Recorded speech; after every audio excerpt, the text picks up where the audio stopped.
Bonjour, je suis la petite voix qui va vous raconter Lemray en 2011. Lemray, 463 habitants, petit village de Touraine, blotti entre Cévalon et la Veude.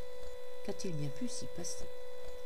Tout d'abord, la naissance d'un site web, aujourd'hui outil de communication incontournable. Du côté de la bibliothèque, l'année a commencé en février, avec la présentation du livre Le Général André par son auteur, habitant de notre commune.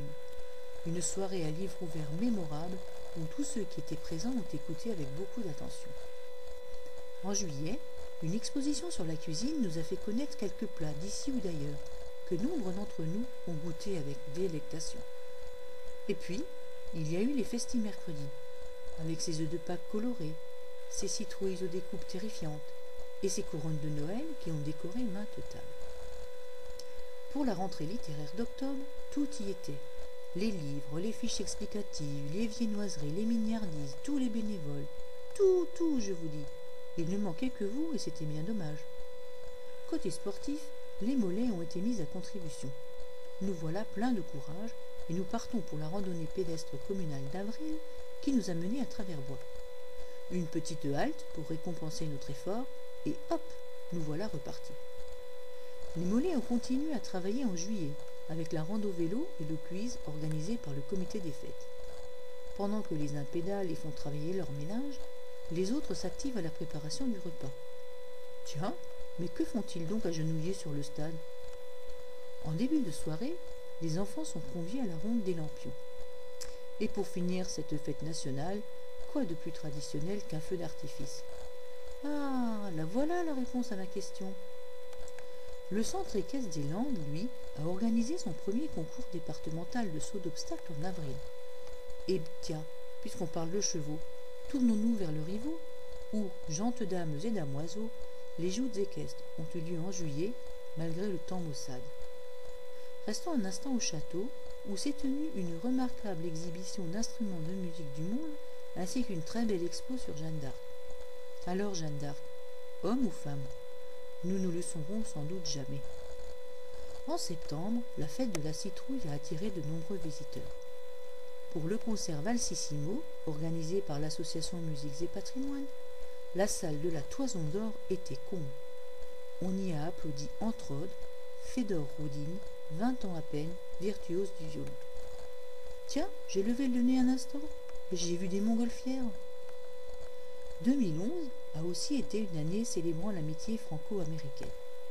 En juin, une cérémonie de mariage pour montrer à ces Yankees comment se déroule un mariage civil français avec écharpe tricolore sous le regard de Marianne. Et, en juillet, la plus haute distinction militaire française, la Légion d'honneur, a été décernée à un GI, aujourd'hui âgé de 85 ans, qui s'est battu loin de son pays pour délivrer le nôtre. La médaille de la commune lui a été remise en octobre. Outre la fête nationale, le comité des fêtes a aussi organisé un pot-au-feu où vous étiez nombreux. Mais là, le photographe avait oublié son appareil.